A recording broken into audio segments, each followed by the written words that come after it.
Shalom, salam sejahtera, saudara-saudara yang terkasih di dalam nama Yesus Kristus.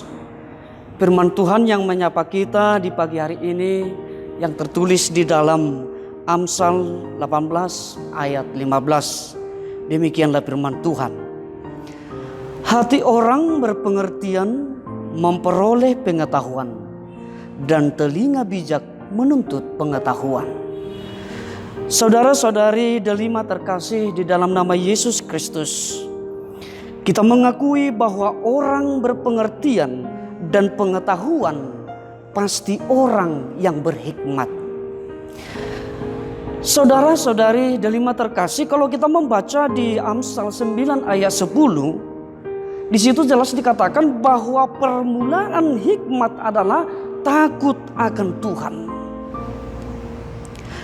Dan sebaliknya kalau kita membaca di Amsal 18 ayat 2, di situ jelas juga dikatakan orang yang bebal tidak suka kepada pengertian, hanya suka membeberkan isi hatinya. Dari kedua hal tersebut mengajak kita agar menjadi orang yang berhikmat, orang yang bijak. Orang yang bijak pasti mau belajar. Mengapa harus belajar?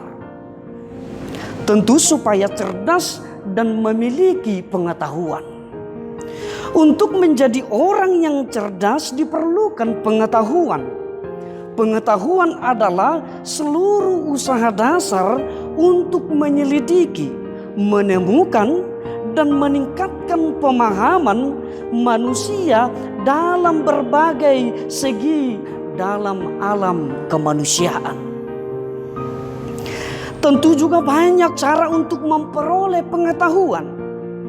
Baik itu dari media, baik dari surat kabar, buku-buku, media elektronik, internet, dan lain-lain sebagainya yang dapat kita akses di zaman era IT dan teknologi yang begitu maju ini.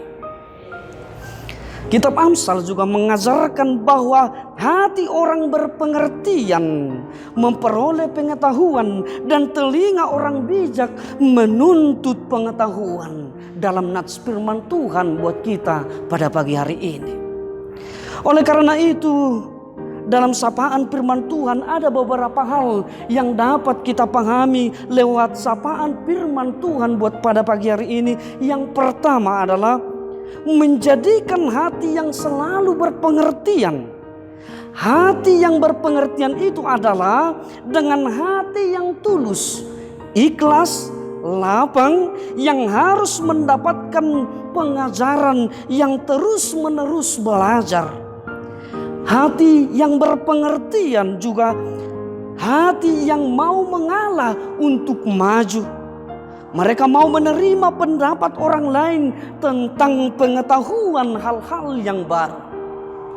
Dan yang kedua, menjadikan telinga seperti orang bijak, yaitu untuk memperoleh pengetahuan, tahan dengan segala jika ia dikritik, diberikan pendapat maupun masukan demi kemajuan bersama, demi kemajuan diri sendiri, dan juga kemajuan dengan hal-hal menuju fokus hal yang baik.